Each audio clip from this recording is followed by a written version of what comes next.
celebrate love. As we gather, we bear witness that love knows no limits or boundaries, and love can be manifest in infinite ways.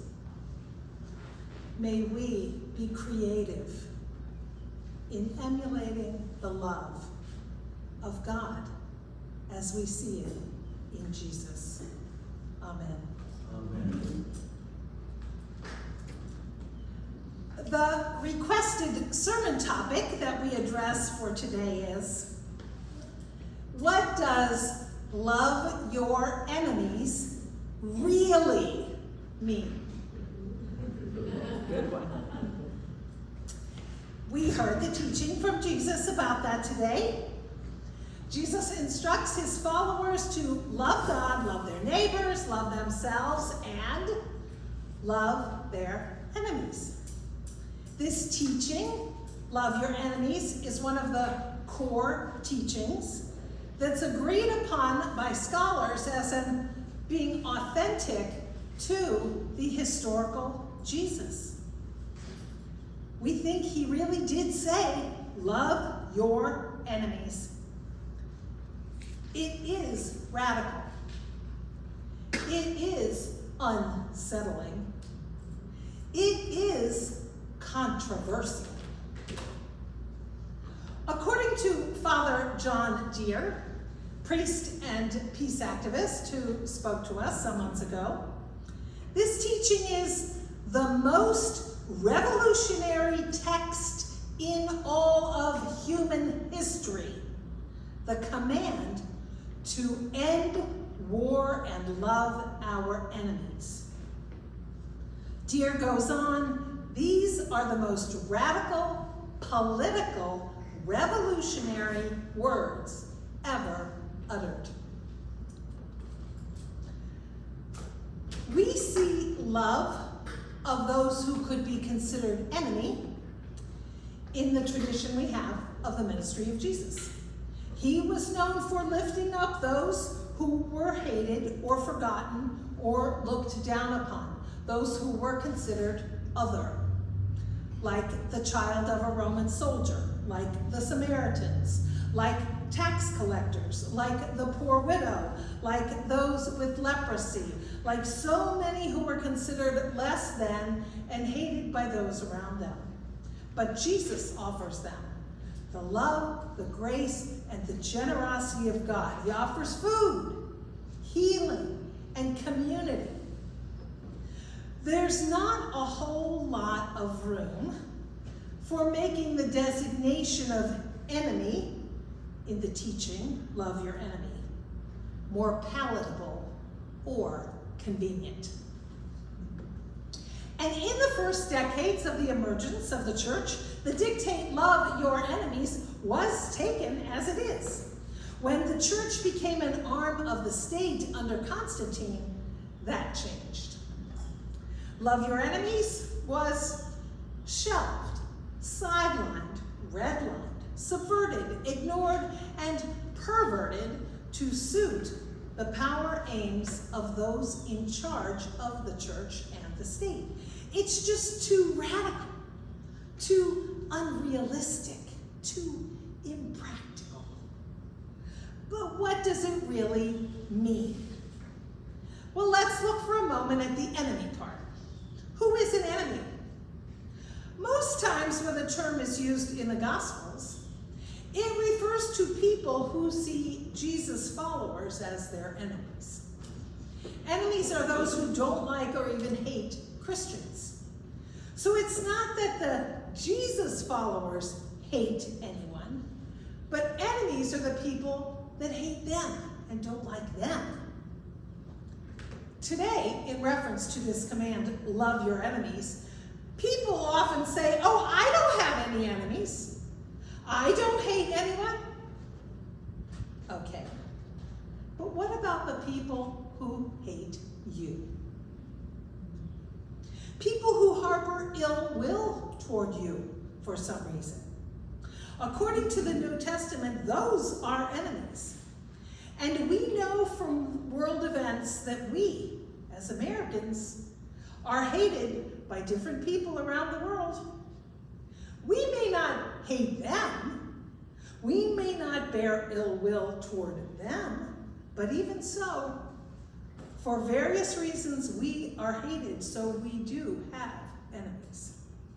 The violence and war and fear in our communities and in the world are evidence that there are enemies.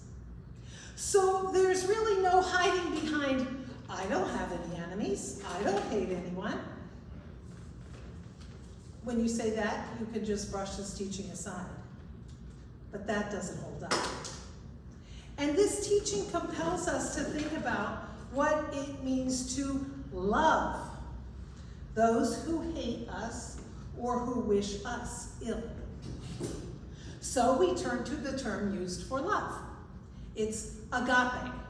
It's self-giving, sacrificial love, like the love of Jesus, which only seeks the good of the other person, with no direct self-interest.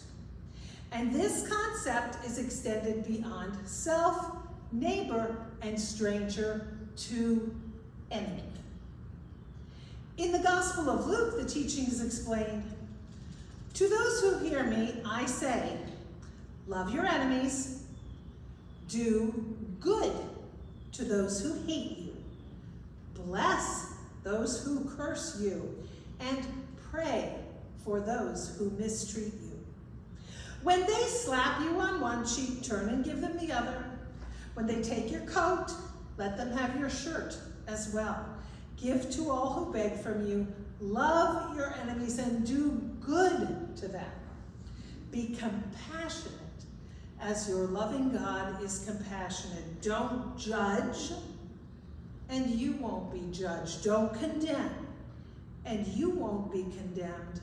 Pardon, and you will be pardoned." And from Romans, if your enemies are hungry, feed them. If they are thirsty, give them drink. So love your enemies involves intentionally doing good to those who are against you, your country, your culture, or your kind. Does this seem irrational, imprudent, unrealistic? Well, the church thinks so, because the church has been part of twisting, perverting, and ignoring this teaching for centuries, because it's just seen as being too problematic. When we're on the Camino in Spain, the idea is to walk to Santiago, where supposedly the bones of James, the brother of John, of the sons of Zebedee, originally disciples of Jesus, where these bones are buried. And in many, many churches along the way, you see a depiction of James on a horse with a banner and a sword, because he's credited with having led the people of Spain to vanquish the Moors, the dark-skinned people who were Muslim, killing them, driving them out. And while that may be popular in Spanish culture, it's not consistent with the teachings of Jesus, especially the teaching to love your enemies. This teaching is a problem for the church, which wants to use the power of faith in other ways.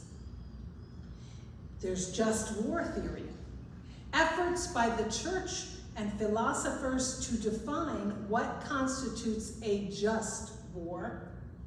Well, that's all well and good, but it's not consistent with the teaching of Jesus to love your enemies. There's a common bumper sticker. When Jesus said, "Love your enemies," I'm pretty sure he meant, "Don't kill them." There you have it. But love your enemies means more than that. It means more than do no harm, don't kill them.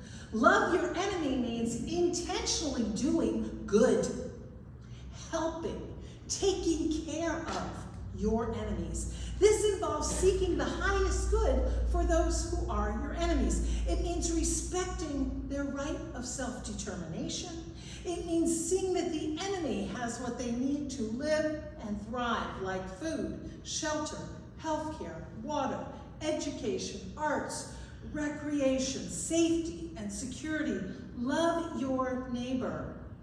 Love your enemy.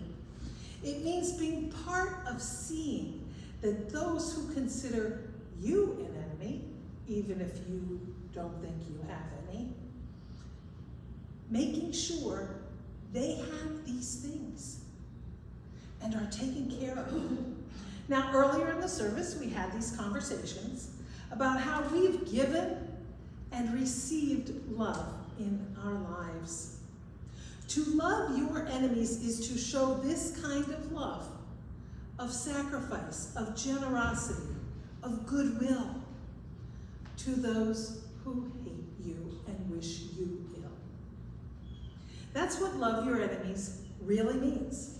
Making it a point to do good to those who have it in for you. Be it in a personal relationship, in the realm of politics, or in international relations. Jesus puts no limit on who to love when we love our enemies. In thinking about this sermon topic, what did Jesus really mean? I think there is the challenge to think about what does this mean for us today in our situation. With the latest war between Russia and Ukraine ramped up, someone in church expressed concerns about this and how upsetting it was. I listened. At one point, I suggested praying for Vladimir Putin in the spirit of love your enemies. The person who started the conversation responded, "I'm not there yet." And I truly appreciate and respect that response because it was honest. It wasn't discounting the teachings of Jesus. It wasn't dismissing it as impractical or imprudent. It was honoring that teaching as aspirational, the goal to be reached for. Dr. Martin Luther King leaned heavily on this teaching, love your enemies. He elaborates, "I'm very happy that Jesus didn't say, like your enemies."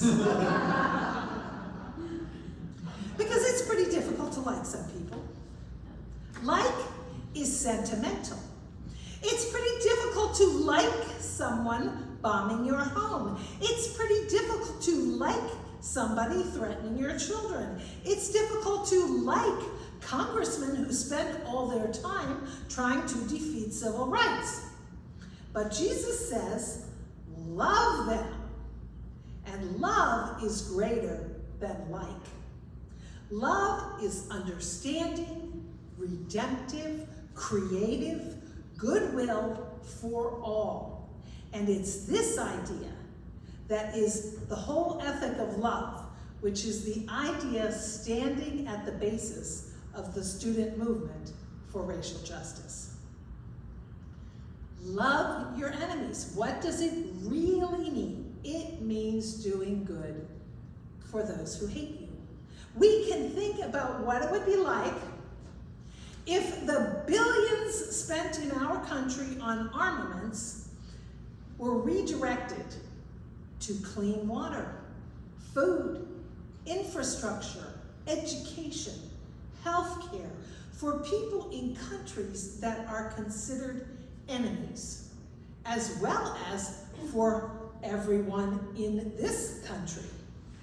Instead of using resources for weapons, killing, intimidating, and making armaments manufacturers rich, using those resources for fostering life and well-being. There's something in the Bible about that too. Turn your swords into plowshares, your spears into pruning hooks. Now, this is Memorial Day weekend. And we remember those who served in the military and who have died in war. Let me ask this morning here, who has served in the military?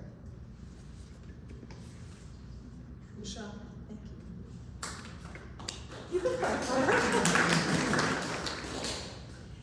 Last week, the Florida Orchestra played Elgar's Enigma and Variations, and it sent homage to friendship. Each movement dedicated to a different friend of Elgar. One movement honors his friends, two brothers who were killed on the first day of World War I. The tone of the movement, though, is lively and pleasant, celebrating who they were, and by doing that, remembering what has been lost. Those who have served in war are those who are very much invested in the making of peace. To redirect our society toward peace, the loving of enemies is about the saving of lives, and that is what most honors those who have died in service. Making sure no one else suffers the same fate, we show our respect, our gratitude to veterans when we invest in peace. It's worth recalling the words of a president who was very familiar with war, Abraham Lincoln. He was very open about the moral and practical issues around engaging in war, and it was not the least bit palatable to him. But he was faced with the Civil War, and his eyes were open to the death, the destruction, and the moral uncertainty of engaging in war. When an old woman rebuked him for his conciliatory attitude toward the South, which she felt should be destroyed after the Civil War, Abraham Lincoln replied, "Madam, do I not destroy my enemies when I make them my friends?" Though Lincoln did not describe himself as a Christian, that is the spirit of the teaching of Jesus. That's what love your enemy really means. It's the power and promise of the gospel, and it remains yet unfulfilled. Not because the power of love is wanting, but because Christians are not putting to use what we have been given. When we do put love your enemies into practice, then we will see what it can really